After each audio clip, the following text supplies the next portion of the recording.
Ketoprak Cakrawala Mijaya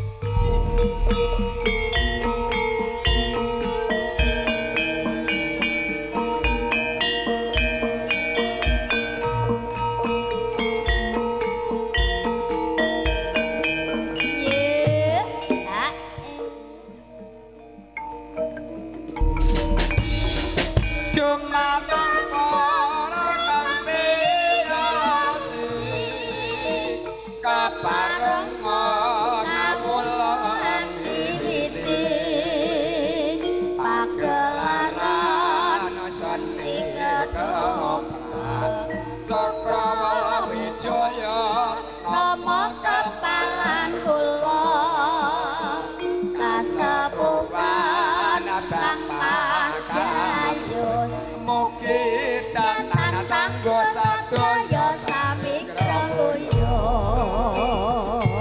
ae ae ae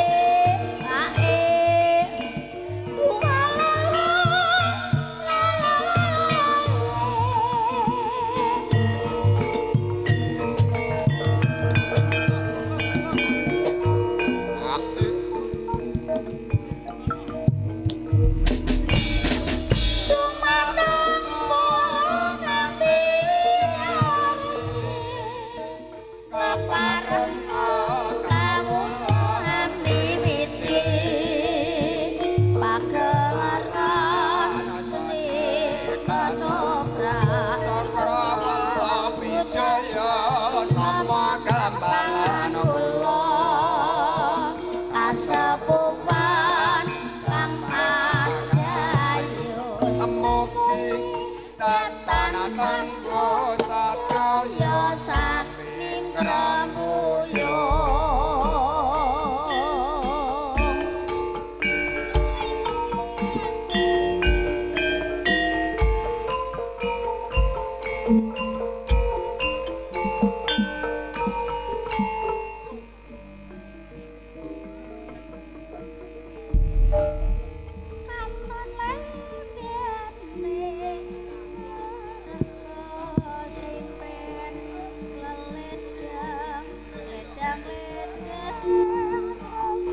Puji Puji Rahayu Mengmoko Suci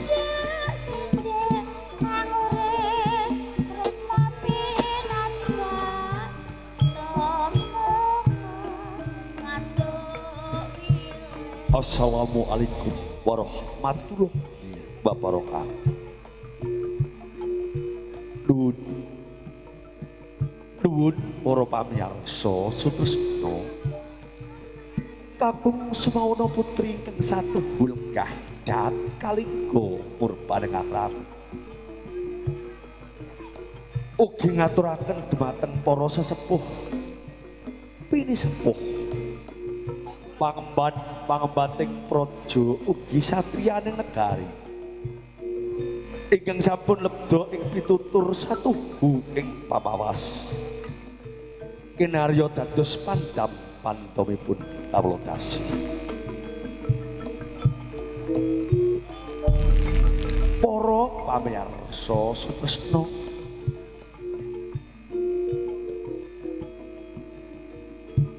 ngaturaken sugeng dalu sugeng pepanggihan kalan seni drama ketoprak Cakrawala Wijaya ingkang mijil saking Dukuh Tinapan Desa Kalijalin Kecamatan Todanan Kabupaten Blora ingkang dipun pangarsani dening Raka Mas Dayus Anom utawi Kabul Kabiantu Adimas Bagus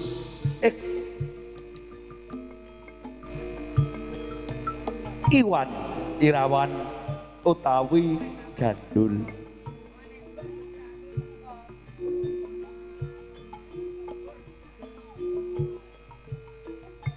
Para pamirsa, sampun panjenengan pirsani sawetawis tari gambya ingkang katindakaken dening widodari saking kahayuangan Cakrawala Wijaya kanthi kairingan gongso Madularas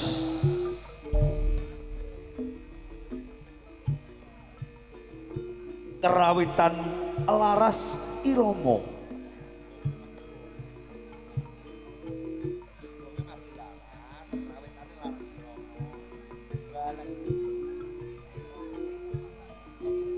para pamirsa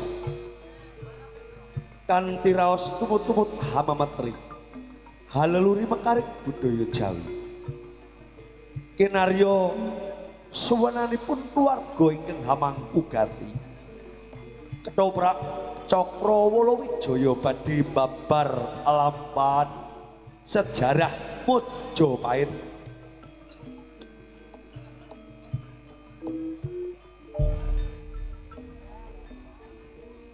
damar ulan ngeratu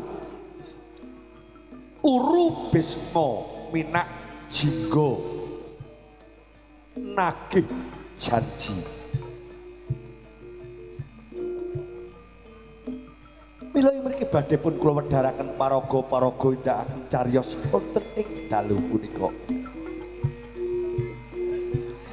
adegan ingkang kaping sepindhah gambaraken wonten ing Kabupaten Blambangan Uru Bisma Minak Jingga dalu punika kayahi dening Raka Mas Supardiyanto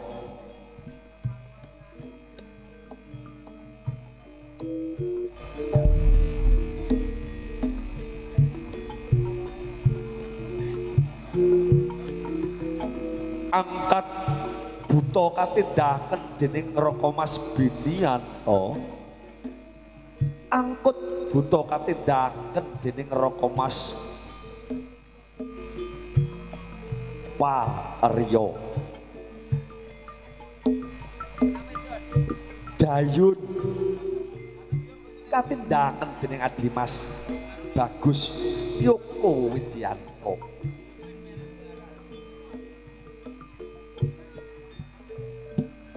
nggambaraken wonten ing Kraton Majapahit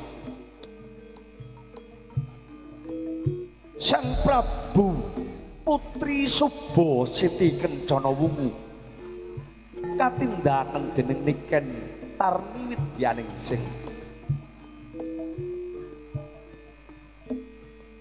Minak Kuncar dalu punika kayahi dening Ki Puja Sarwaka Patih Lu Gender katindakan dening Adimas Ajiyono Polo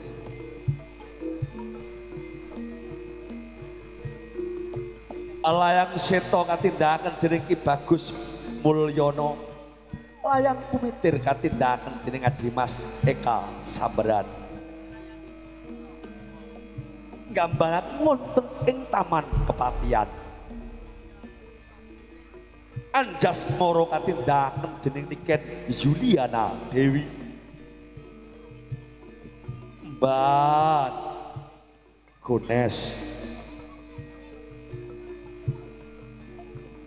gambaraken wonten ing Desa Palwamba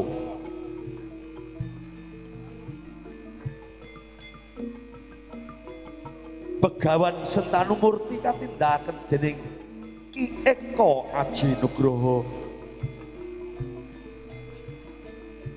Damar Wulan kinarya telengipun cariyos katindakan dening Ki Bagus Bambang Rusnamaji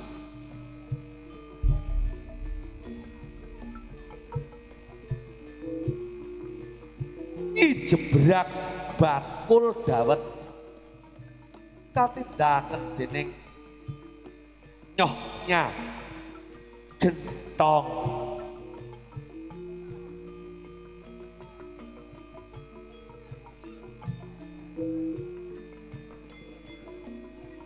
gambaraken wonten ing Taman Paralingga waita katindakan dening Ani Wijaya uyengan dalu punika kayahi dening Niken Endang Widyastuti. Erepat utawi dagel ingkang sampun kondang wonten ing laladan Wirosari, Sulur, Randu, Blatung, Cepu, Blora, Kuntet, Gandul, Gandes.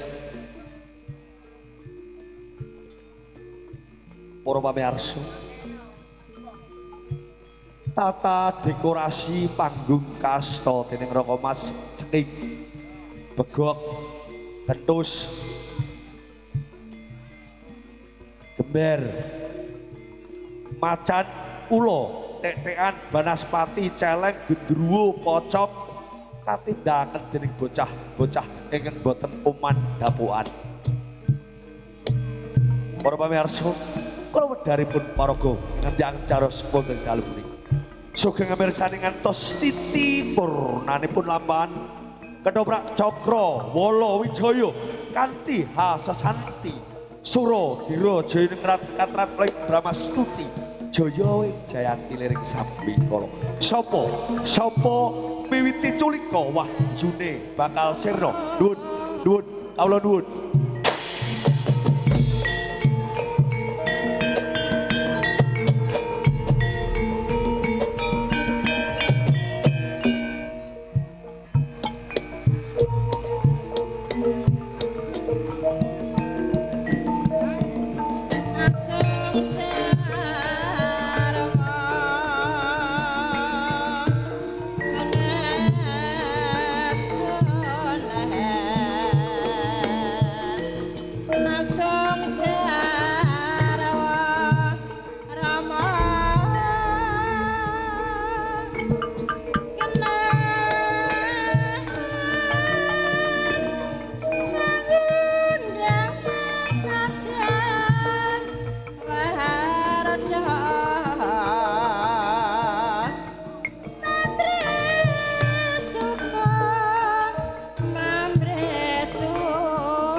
Sang Patih Sigra Pranata Peris nyawiji gumolong dambyak-dambyakku baragut lampah Binarong karapyak watang agate nyawijing ngepyaki soraknya gumur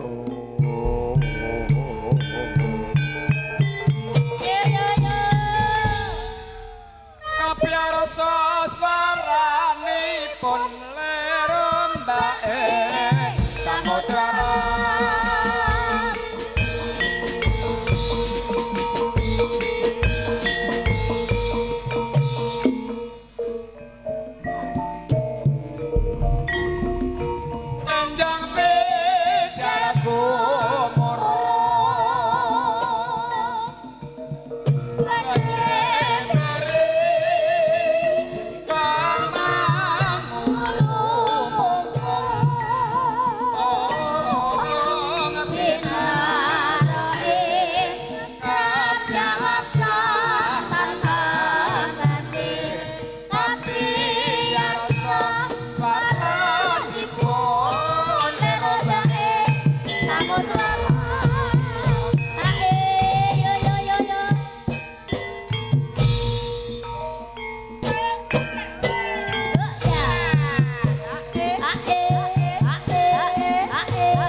naminipun. Niki. Sampeyan geblak-blak-blasen. Lho kok WM iku.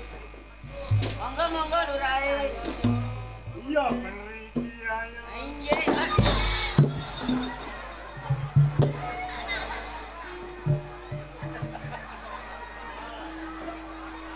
Pripun? Saged ngaten niku pripun to? Yen Sampeyan narubuh kondo-kondo.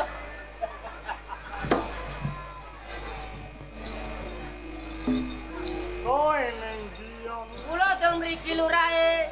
Kowe bento Kok saged niku pripun? korsine mbok adohno. Sampeyan kirang mundur. Aku kurang rono. Inggih. Korsine diandekno rene yo. Takaken.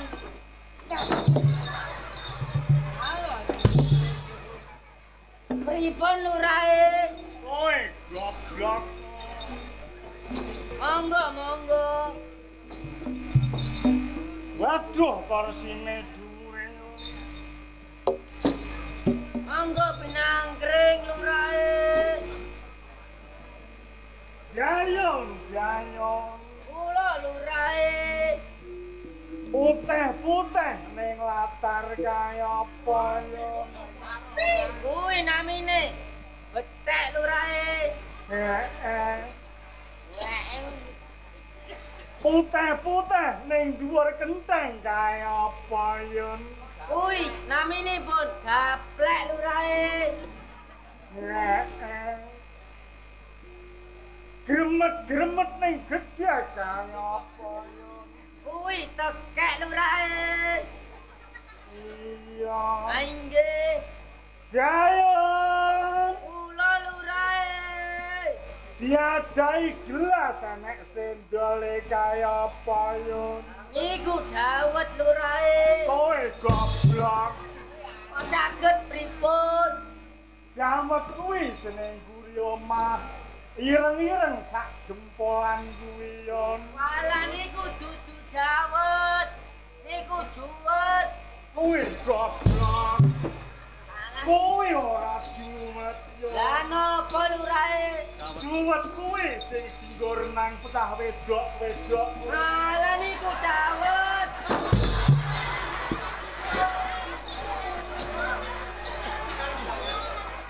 Pripun? Kowe bento. Kok saged niku? Kowe jenenge lek. Lah nggih.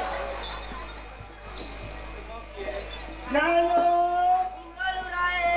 Nek cah wedok metu bengi jenenge apa yo? Malah niku begengge. Kowe ora berjanji. Lah terus napa? Kowe jenenge suwek. Niku mboten suwek. Lah apa? Niku cewek.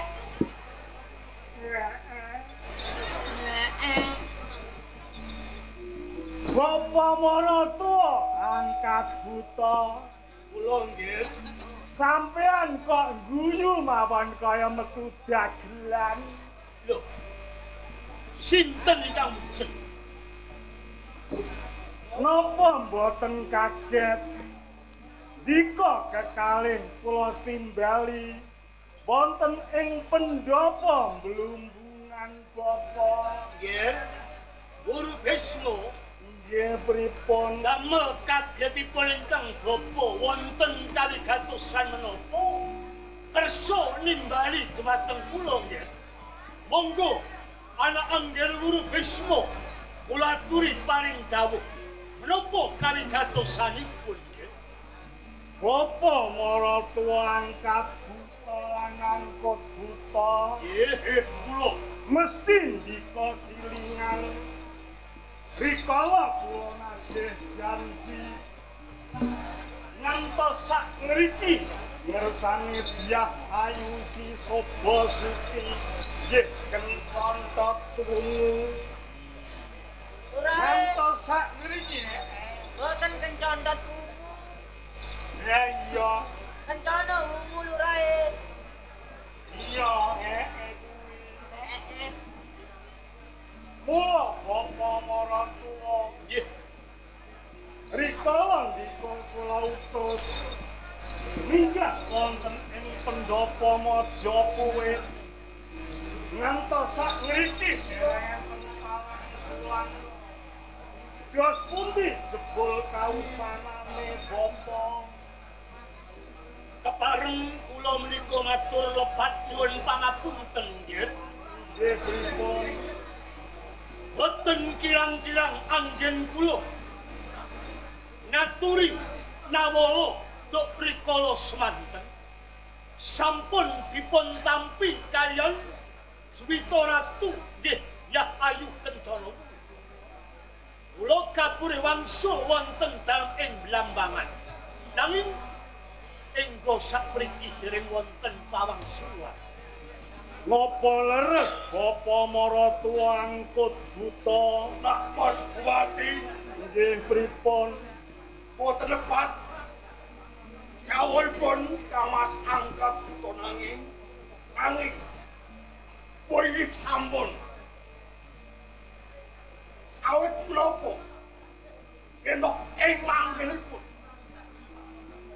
yen lajeng ngaten kepengake janji atus kuwanipun Kencana Guru ing mangkenipun wonten ing Blambangan lan Majapahit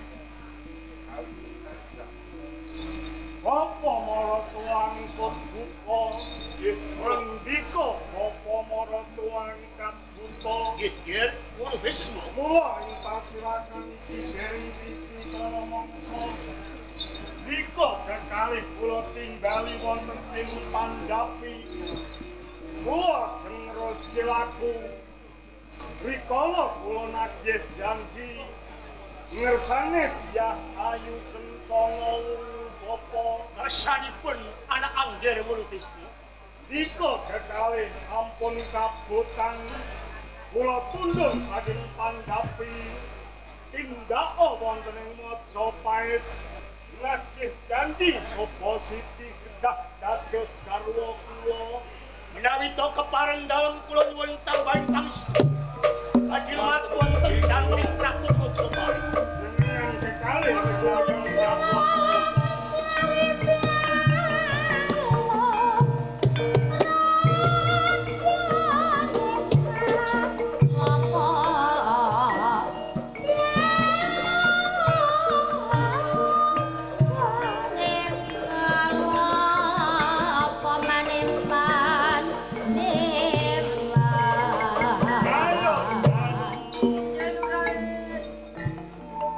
ayo munggah ing sanggare sampeyan Monggo kula derek nyuwun marang panguwasane Gusti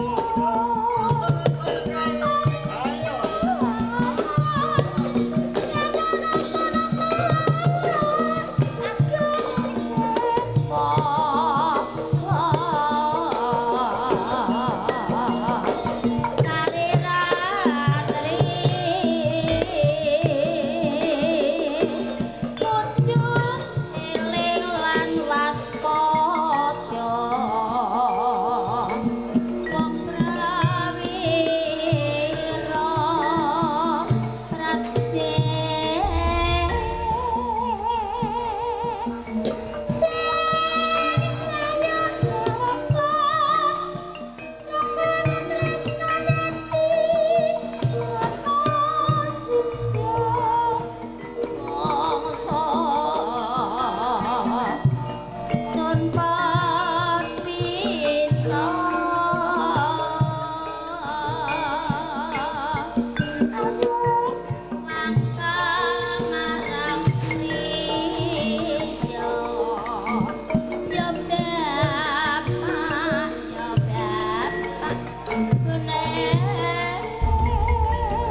Anggen.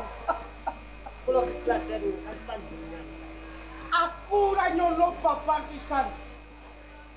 Jebul wis ana kaundhakane nggonmu saben dina olahen Bilaraga Yayi Tumite.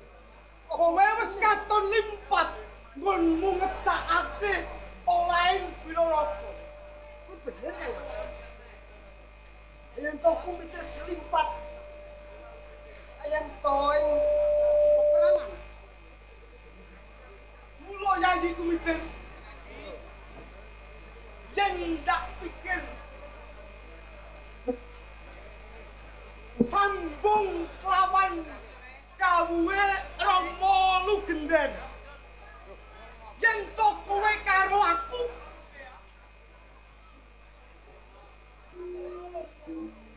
ngersane Rama Lugender kae duweni penggayuh. Besok aku kudu bisa dadi ratu ana ing kraton Majapahit. Besok sing renggani nggonku dadi ratu Majapahit, wakil panguwasane kuwe Yayi Tumite. Leres Kang Mas. Kula kimutan rekanane Rama meling lawan aku lan Kang Mas. Kang Mas bisa nang ono mriko gampar rencana ing Majapahit. Tumite kang dadi wakilipun. Kula saka kuwi Yayi Tumite sing tak jaluk lawan kowe. Najan to wis katon limpat nggonmu gegladen olahing Bilaraga. Nanging sing tak suwun lawan kowe Yayi, aja nganti kendhat. Bebasan saben dina kowe karo aku kudu gegladen.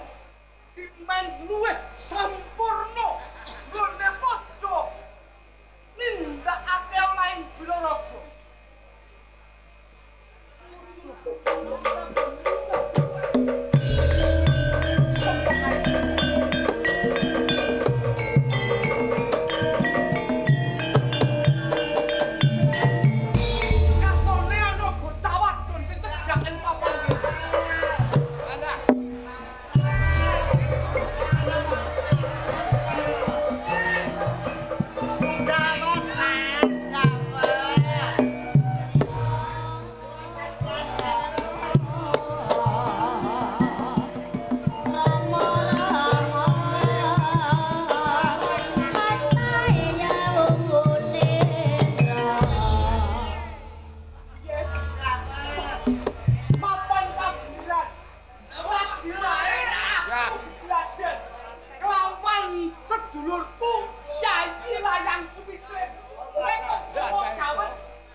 Jebol yo enak tenan dawetku. Saestu. Iki wong cendol apa? Cendol dawet apa cendol apa? Kalau rasa dijelaske cendol-cendol ngoten niku lho, Den. Les enak, Den. Jas manis. Bayaran. Bayar. Kowe takon bayarane. Nggih. Dawet sing tak ombe. Nggih. Aku tak takon karo kowe. Sopo jenengmu? Kula Pariem. Pariem. Nggih. Lek Pariem. Nggih. Aja lek kok ngakuti wong ayune ngene kaya diseneng lek. Kaya ora. Ya kantor apa piye? Kantor. Apa ya wis perhatian juga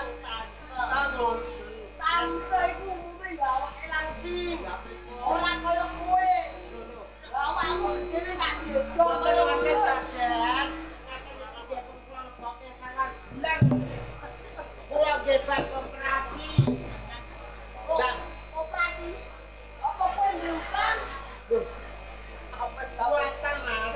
Bang bayi. Mas. Bobo sing Dan. Tante aku dulu tante. Nggih. Sing kleru ki kowe waktu kok njaluk bayaran lan waktu. Sadean dawet. Niku kok benuwun duit. Sing kleru ki ora aku ning kowe. Nek kowe njaluk duit karo aku ora bakal menehi. Coba pikir. Kowe teko papan kene. Nggih. Kowe ngomong dawet ben. Nggih. Tanpa aku nolak aku yo dulu tak ombe dawetku jebule enak. Lho kok malah kowe njaluk Kula sing bayaran. salah. Kula sing salah ngoten niku. Lah iya toh. Ya wong yo gur kang ganteng. Yo raden-raden. Layak setel layak pitir. Anake patih. Lu bener. Wong sing minal winulya nomor loro ning kraton Majapahit. Layang seto, layang pitir. Iki lho Ngoten pawonane. jenengan boten nate mangan sekolahan ngoten. Ya, Nasipun wong mesti dawet kok boten purun bayar. Wong jenengan kepon kali belas. Pripun? oh, dadi kowe meksa njaluk bayaran. Nggih lah wong jenengan yo. Perkara dawetmu tak ombe. Cobi masih ngaten. Lho, Anak patih, anak patih. ngoten. Niki napa ngaten iki? Oh. Aja teko kono. Lho, niki lho jarike diwirut, Den. Anake patih yo Oh, ngene. ngoten to. Jebule Sapa jenengmu Sari? Sari ya. Sariem. Nggih. Kowe meksa njaluk Nggih. bayaran. Perkara dawetmu tak ombe. Nggih kulaan meleh nggih, Den. Aku tak takon karo kowe. Nggih. Kowe njaluk bayaran sing receh apa sing gembel? Lah sing gembel ya receh kula nggih purun. Nek kowe njaluk bayaran sing gembel, sing receh yo gelem kikil tampanan.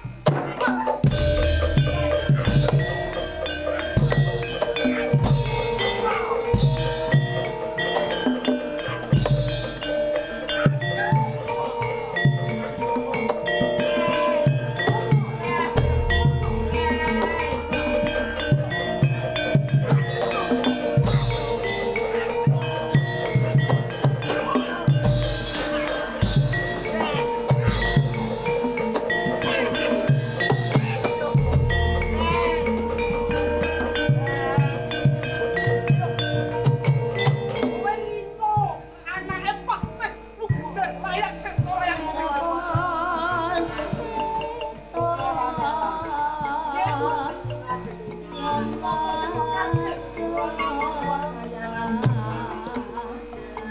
Piye kowe njaluk bayaran sing kudune kowe gendenanimu dawetku diombek anake patih.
Adi Kumidan.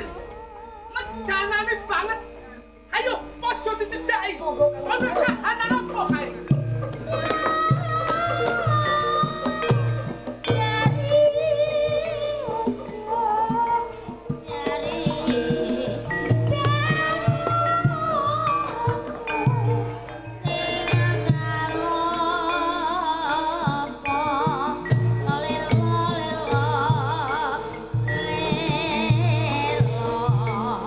Rukun tresno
tembok aku.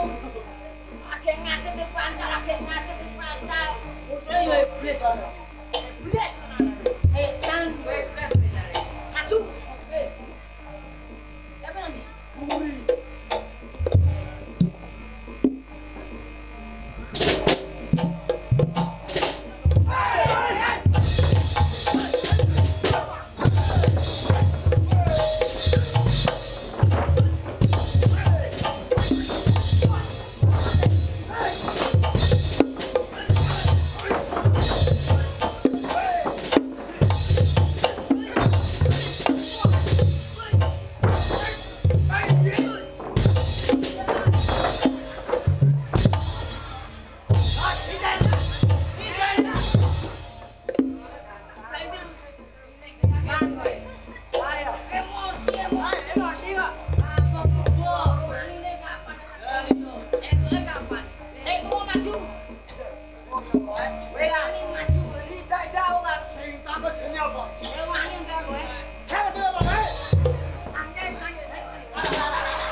nek wayahe yo ngono.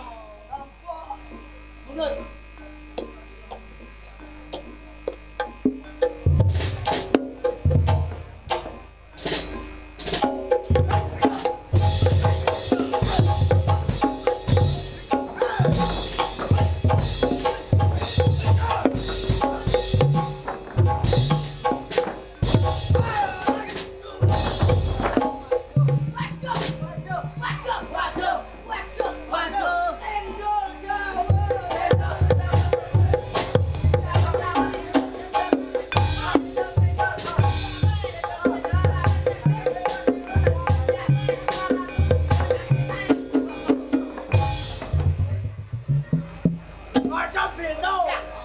Ora gelem wani. Lah kurang dungu. Emang ngene piye?